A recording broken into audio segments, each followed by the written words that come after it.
Bel après-midi de Première Ligue au terme de laquelle Liverpool concède sa troisième défaite consécutive et perd sa première place au détriment d'Arsenal qui aura joué un peu plus tôt dans la journée et a gagné son match 2 buts à 0 face à West Ham. Dans le même temps aussi, Manchester United a joué et je sais pas si je vais dire a enfin ou a encore gagné parce que tellement cette équipe nous a habitués aux montées descendre que on n'en sait plus trop rien. Bref, quoi qu'il en soit, on va en parler dans ce débrief. Déjà, j'espère que vous allez bien et que chacun de vous se porte très bien également.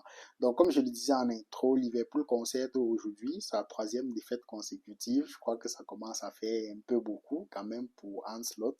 Je crois que cela ne lui était pas arrivé depuis qu'il est sur le banc de Liverpool. La dernière fois que Liverpool était quand même sur une série aussi négative, trois défaites consécutives, je crois que ça remonte à la saison 2022-2023 sur Jürgen Klopp. Sauf que depuis ce début de saison, l'équipe de Liverpool ne joue pas bien. Je crois que je l'ai dit plus d'une fois dans les débriefs. Ils sont plus ou moins restés sur la fin de la saison dernière. Parce que la saison dernière, ils démarrent le championnat en fanfare, ils gagnent leur match. Le Boxing Day, qui est souvent une période un peu délicate en Angleterre, ils ont très bien géré le Boxing Day en début janvier aussi. Euh, Quand ils se font éliminer en Champions League, ça fait qu'ils se sont plus ou moins consacrés à la Première Ligue avant de connaître une légère chute en fin de saison dernière où ils ont aussi perdu, je crois, dans cette période négative là face à Chelsea. Mais sauf que ces défaites-là n'étaient plus très importantes parce que le titre était déjà plus ou moins conquis. Ce début de saison a démarré un tout petit peu dans la même dynamique du côté de Liverpool, malgré les nombreuses recrues qui ont été faites, que ce soit devant, au milieu des terrains, derrière. Liverpool peine à redécoller, à être le Liverpool qu'on a connu en début de saison dernière. Ils sont restés sur la dynamique de la fin de saison dernière. Mais malgré ça, ils parvenaient à gagner. Ça veut dire qu'ils ne jouaient pas bien. J'ai débriefé plusieurs de leurs matchs. Ils ne jouaient pas bien, mais quand même, ils parvenaient à gagner généralement dans les dernières minutes, un tout petit peu au forcé, au point où la presse commençait même déjà un tout petit peu à parler du slot time, pour ceux qui connaissent le Fergie time dans les années, dans les années 2010, comme ça, 2010 avec Alex Ferguson, on parlait déjà un tout petit peu du slot time parce que malgré le fait de ne pas bien jouer, ils parvenaient quand même à gagner, ce qui fait qu'ils font une très belle série en début de saison, malgré, comme je l'ai dit, le fait qu'ils ne jouaient pas bien. Sauf que depuis un moment, c'est devenu un tout petit peu compliqué. Déjà le week-end dernier, face à Crystal Palace, où le slot time se retourne contre Liverpool, malheureusement, Nketiah, ancien d'Arsenal, marque justement ce but-là qui permet à Crystal Palace de prendre les 3 points. Aujourd'hui, le même scénario s'est répété face à l'équipe de Chelsea. Un très beau match dans l'ensemble, un match qui aura vraiment été animé du début jusqu'à la fin. C'est pour ça qu'on adore la Première Ligue, c'est à cause de ce type de match-là.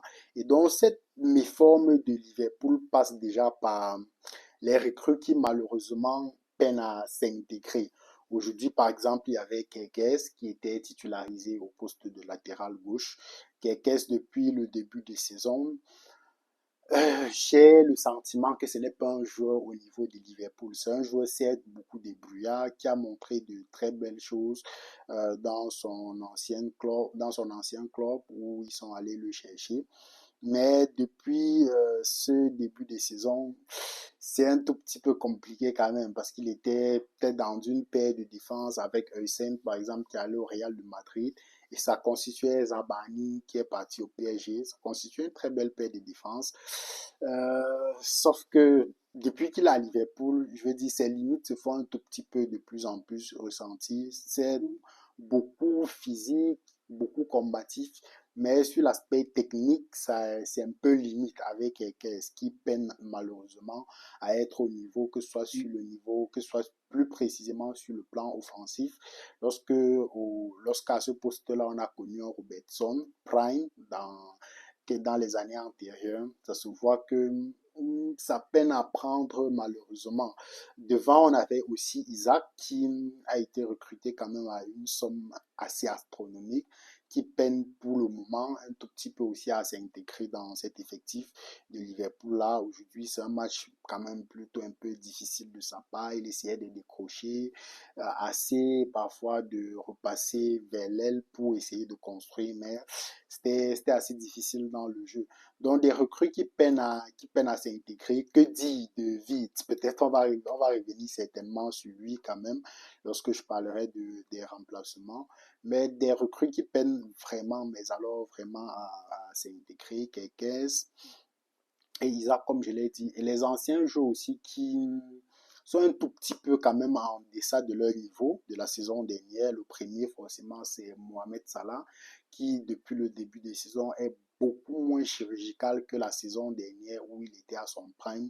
Cette saison, c'est assez compliqué dans les derniers gestes d'être assez juste. Quand il entre avec son pied gauche, il enroule, ça part dans, dans les tribunes littéralement.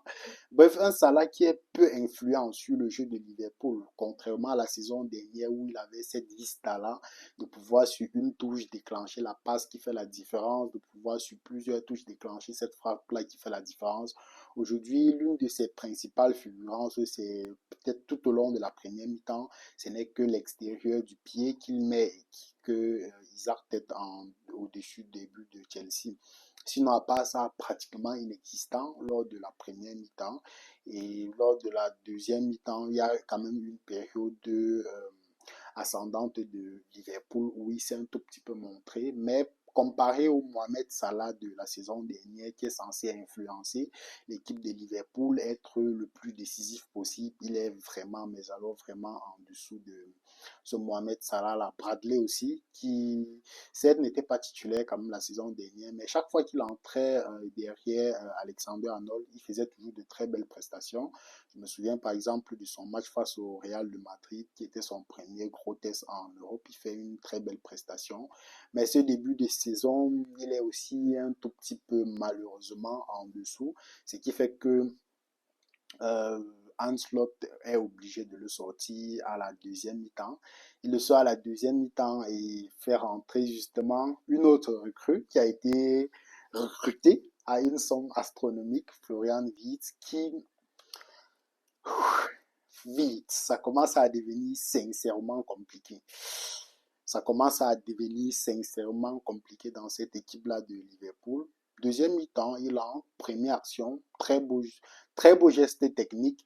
Et on se dit peut-être qu'on va retrouver le vide de Leverkusen, qui avait un peu la latitude de faire tout ce qu'il veut sur le terrain, qui pouvait décrocher, dézonner, qui pouvait pas le pied faire la différence, qui pouvait déclencher cette passe-là qui fait la différence. Ce premier geste technique-là, on s'est dit peut-être il va contribuer à faire la différence. Sauf que après ça, Vite aura disparu de la circulation, contrôle manqué, les demi-gestes, euh, bref, Vite ne s'y retrouve pas. Et là, ça commence à devenir compliqué.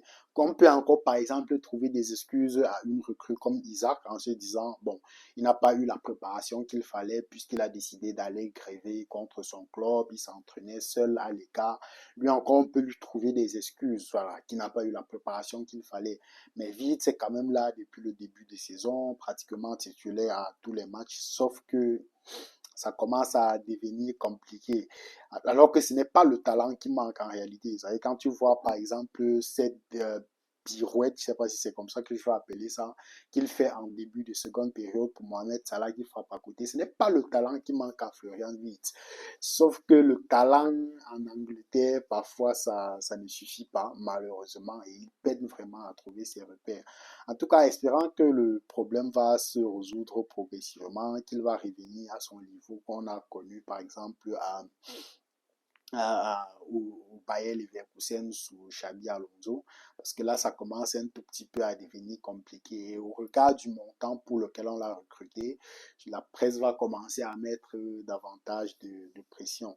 Dans les remplacements de Chelsea, de Liverpool, malheureusement, auront été un peu influent quand même dans le jeu. Vite n'aura pas beaucoup influencé. Robertson qui est entré, qui s'est pas mal débrouillé, en tout cas mieux fait que Kekes qui est sorti à sa place. Donc lui, ce sera plus ou moins débrouillé. Et durant la période où les deux défenseurs centraux de Liverpool se blessent, malheureusement, Badiachil et comment il s'appelait le jeune Achiampong, je crois que c'est comme ça qu'il s'appelait, les deux qui faisaient plutôt une prestation correcte. Badiachil qui m'a souvent habitué à des prestations un peu mitigé. Aujourd'hui, il était pleinement dans son match, dans les ressorties de balles, surtout dans les ressorties de balles, vraiment, et même aussi sur le plan défensif. Mais dans les ressorties de balles, c'était extraordinaire, les lignes de passe qu'il parvenait à trouver, les décalages qu'il parvenait à trouver depuis derrière, à côté, à Champon aussi, qui est un jeune beaucoup physique, qui perdait peu de duels, mais malheureusement, la paire défensive se blesse, qui fait que quoi, Chelsea pratiquement toute la défense est blessée. Fofana, Chaloba qui joue en début de saison, Colwill. Bref, c'est pratiquement une hécatombe là-bas. Et donc, Liverpool profite de ce petit moment-là de crisaillement de Liverpool pour pouvoir égaliser sur un contrôle d'Isaac ou Gakpo, je crois, surgit pour marquer ce but-là qui permet d'égaliser. Et là, on se dit peut-être que le stop time va encore faire son effet. Peut-être qu'ils vont nous surprendre à la dernière minute, aller marquer ce but-là et peut-être prendre les 3 points. Non, Enzo Maresca a décidé de réagir avec beaucoup de courage quand même. Ça, j'ai apprécié. Contrairement aux autres rencontres où parfois il paniquait un tout petit peu, faisait beaucoup de remplacements défensifs. Non, aujourd'hui, il a décidé de prendre ses coronets, de faire entrer beaucoup de joueurs offensifs, que ce soit Estevao, que ce soit Gittens par exemple. En défense, il fait rentrer Atto pour remplacer Achiampong. Bref, beaucoup de remplacements quand même offensifs. Et là, Chelsea a une fois de plus pris l'ascendant sur Liverpool. Beaucoup, grosse domination dans le dernier quart temps du jeu et même dans le temps additionnel, ce qui se solde par ce très beau but-là, sur un très beau décalage de Fernandez, Cucurella qui centre en première intention et Estevao suit au deuxième poteau pour marquer justement ce but-là et permettre à Chelsea de prendre les 3 points et surtout à Liverpool d'enchaîner malheureusement sa troisième défaite consécutive. Ça commence quand même à devenir un peu compliqué pour Ancelotti parce que là, je pense que cette trêve elle va certainement lui faire beaucoup de bien. Sinon, très belle prestation dans l'ensemble de l'équipe de Chelsea. Enzo Maresca, il aura réussi son match. Déjà, il débute avec beaucoup d'intensité parce qu'il est quand même à domicile. Ce qui fait que 14e minute, Caicedo, le but qu'il nous met, mon frère. Dès qu'il a d'abord fait ce contrôle-là, où je crois qu'il dépose qui c'est McAllister, je pense bien, sortie de balle Badiachi, effectivement, le français, si comment il s'appelle, le latéral français, si Malo Gusto, dévie en une touche et il fait ce contrôle-là pour déposer McAllister et le champ se crée devant lui. Au Cameroun, il y a une expression, quand tu es en position de tir, on dit souvent caillou, caillou. Une façon de dire frappe, frappe. J'ai créé sur mon canapé caillou et il enchaîne cette belle frappe-là et malgré la belle détente du gardien de Liverpool, qui aura fait plutôt en l'absence d'Alisson, une rencontre plutôt correcte. Malheureusement, il a touché un tout petit peu, mais ne peut pas faire grande chose. Très belle prestation vraiment de Caicedo. Au-delà du but, hein, son rôle, il joue un peu souvent le rôle ingrat où il faut, lorsqu'on observe parfois qu'on ne voit pas beaucoup dans l'anticipation, toujours bien positionné pour anticiper, assez important dans les sorties de balles. Et un autre joueur qui aura fait une excellente rencontre, c'est Reece James aujourd'hui, un joueur dont les pépins physiques ne lui font pas souvent beaucoup de bien. Lorsqu'il a son prime comme ça, c'est juste extraordinaire. J'ai particulièrement apprécié son match aujourd'hui, déjà dans l'entrejeu, où il commence avec cette paire au milieu de terrain, avec Caicedo fait un bon match là-bas. Ensuite, on le repositionne en défense centrale. Non, on le repositionne même d'abord latéral.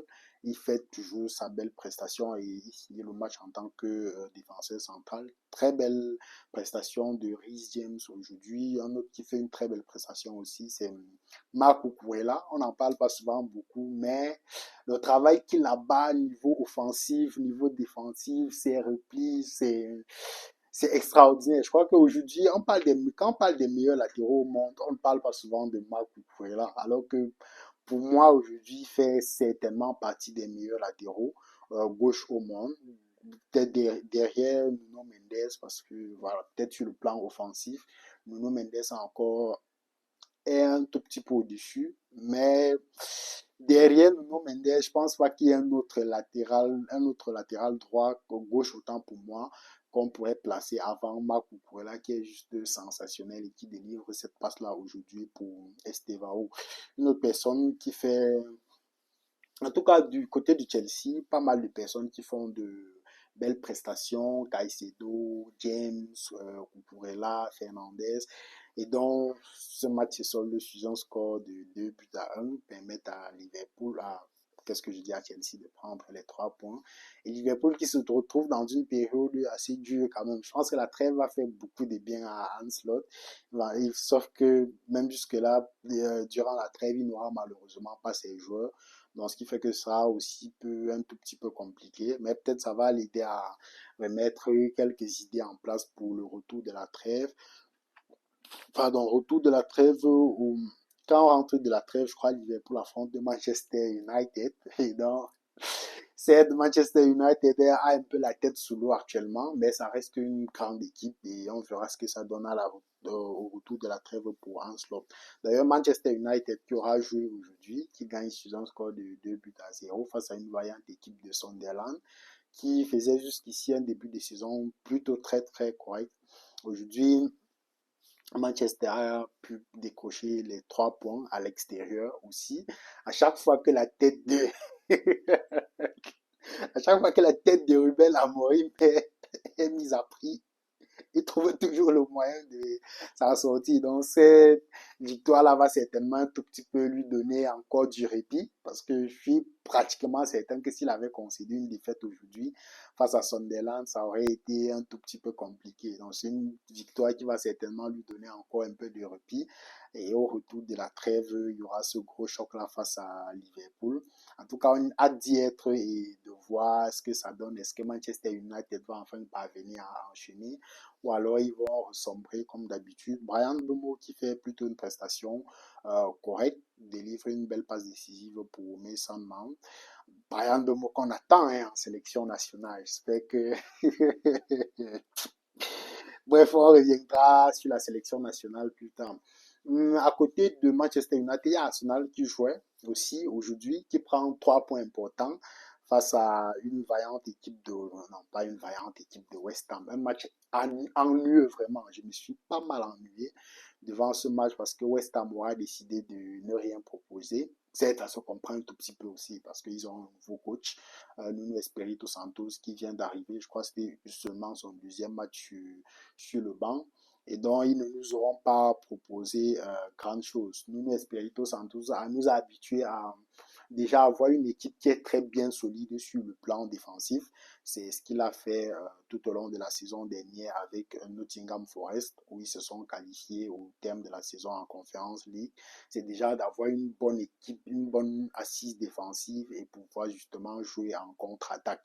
Sauf qu'aujourd'hui, en contre-attaque, il n'y avait rien, ce qui fait que Arsenal a globalement maîtrisé son sujet sans grande difficulté. Ils prennent les 3 points en question. Il y a eu pas mal d'individualités quand même qui se sont démarquées. Declan Rice, waouh, quel joueur! Quel joueur dans l'effort physique, dans la justesse technique, dans son sens du placement. Declan Rice, je pense que c'est le milieu de terrain que toutes les grandes équipes aimeraient vraiment avoir. Très belle prestation aujourd'hui de sa part. Calafiori qui s'impose de plus en plus. La saison dernière était un tout petit peu compliquée pour lui, où il s'est pas mal blessé et a pratiquement, bon, pas perdu sa place. Mais cette année, il est à un niveau extraordinaire. Aujourd'hui, il aura joué pratiquement au milieu de terrain toute la rencontre parce que sur le plan défensif, il n'avait pas grand chose à faire. Très belle prestation de Calafiori. Aujourd'hui, Timber, en tout cas, les latéraux d'Arsenal sont à un niveau extraordinaire en ce début de saison. Et voilà, le retour aussi de Saka, qui était déjà blessé, mais qui revient progressivement. Déjà, il marque en Champions League cette semaine et aujourd'hui, il marque encore ce but-là sur penalty. Il monte progressivement en puissance Et voilà, ça fait, en tout cas, Arsenal, dans ce match-là, aura rendu une copie plus ou moins parfaite. Sauf que pas parfaite jusqu'à la fin, parce que je crois qu'on va commencer à voir la minute Victor Gueires, ça commence à devenir vraiment, mais alors vraiment compliqué. Et je continue de poser la question que je pose depuis le début des saisons. Est-ce que Victor Gueires est compatible à Arsenal? Parce que ça commence vraiment à devenir difficile. Que ce soit dans ce qu'il sait déjà très bien faire, pouvoir jouer dos au jeu, conserver les ballons, permettre au bloc de remonter, c'est assez compliqué. Aujourd'hui, il s'est fait manger pratiquement dans tous les duels.